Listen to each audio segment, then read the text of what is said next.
So the benefits of leaving a full-time teaching job with benefits to working for myself. I'm going to talk about these in this video, but do me a favor before I get there. If you've not subscribed to my video, click the subscription down below, click the notification link. I do give out prizes occasionally. I'd love for you to be one of my lucky winners. Okay, so in teaching, I would have to show up to the classroom every day from 7:30 and be there till at least 3 o'clock almost every single day, 5 days a week. In working for myself, I usually am in my office every morning around 5:30 or 6. But what I love about working for myself compared to teaching is I can take off in the middle of the day to pick my son up from school or take him to school. I can, in the summertime, we're doing activities like the lake, events like that. There's events at my church group where I can go help out with them that I could not do in teaching. I love the flexibility with the schedule. Now, one of the misconceptions that people think is, and I hear this all the time in Warriors, when I'm asking people what they want and why they're coming in the program, some people say, well, I want to be able to wake up at noon and eat pizza on the couch all day. Well, if you're not being successful in your job, you're probably not going to be successful in your own business. It's a proven fact. If you're barely scraping by in your job, you're going to barely scrape by if you even manage in your business at all. But I will say that when you could work for yourself, you control your day and you can control your schedule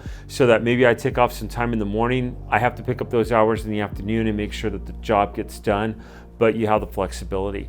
I know for myself and with teaching, it was back in the early 2000s when I first started teaching, it was fun, it was nice, and I loved it. At the end, I was having class sizes of 42, and when I ran data, because it was so bad in the passing rate at my school, I noticed that 70% of the students that were in my class had failed previously. That means out of a class size of 40 to 42, somewhere between 28 to 30 kids had failed the previous level math and had been pushed over to my math class. For me, I was no longer teaching, I was being a glorified babysitter. Some people would argue with that. Some people would say, no, you needed this, you need that. And that's fine. Everyone has their arguments. But I'm just saying that when I first started teaching, those numbers did not exist until when I ended it. So just the whole morale of being able to work for myself, have my own business, achieve my own dreams, being able to help people in my business, I help out a lot of people, which is absolutely incredible. And the flexibility. Like I said, you still have to put in the time, you still have to work and manage your business, especially with Surplus Fund, with all the employees and everything we have. We have a lot that we have to do. I still talk to people from my former school, and one of the teachers I was talking to, he can't wait for 10 years to pass by because he's going to retire. And he's like, yeah, I got 10 more years. And it's really sad because they're really pushing for the teachers to pass kids no matter what. So he was telling me that for the final exam, he put all the answers up on the wall. And he wasn't the only teacher that they did this. And kids were going through and they're writing down the answers. And the pressure to pass kids and the standards that we were having.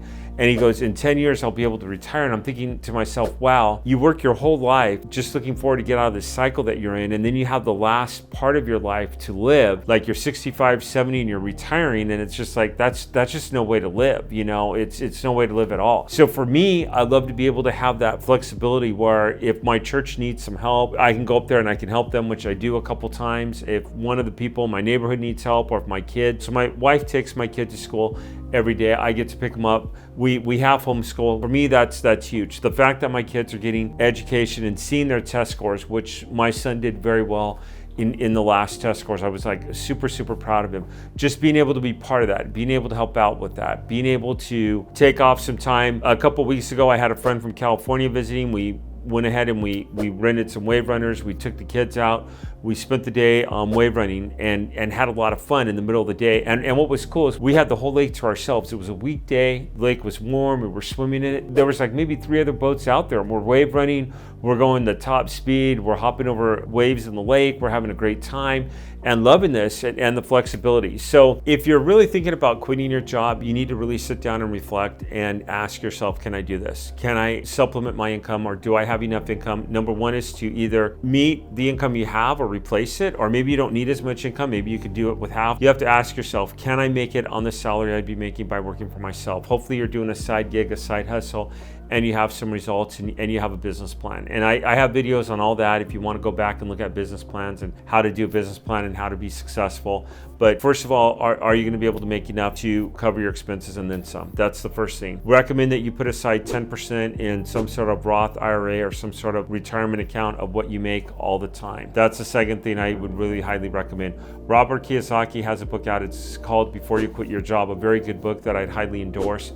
I believe in the book he says have at least 6 months to a year of income, if I'm not mistaken. I would have at least 6 months, preferably a year of income put aside in a savings account, just in case you hit a storm or a rainy day, or you lose some income, or something happens, or you never know what can happen in the market. So at least you have something to fall back on for a little while until you get your feet regrounded on quitting your job. In summarizing this video, working for myself is great. I love it. I love the flexibility. I love the fact like I can work my own hours and choose when I want to work. Again, I've got to put in the time. I love the fact that I have the family and church and other events going on, or whatever's happening that I can be part of. And for me, those are important. Helping out at church is important. Being there for my kids is important. Picking my kid up from school is important. But I just want to emphasize, you also have to structure your day where you're managing your day, managing your business, and you put in your time. And that's going to take a bulk of your day. Like, I put in a great deal of time into my surplus fund business every single day, and I have to. But I enjoy it. I could break it up. I could work it early in the morning, later in the afternoon, and it's great. Hey, I hope this video was helpful. Feel free to comment below. Tell me what you think of it. If you like this video, please give me a like. Subscribe to my channel if you haven't. Just click down below with the notification link, and I'll see you on the next video.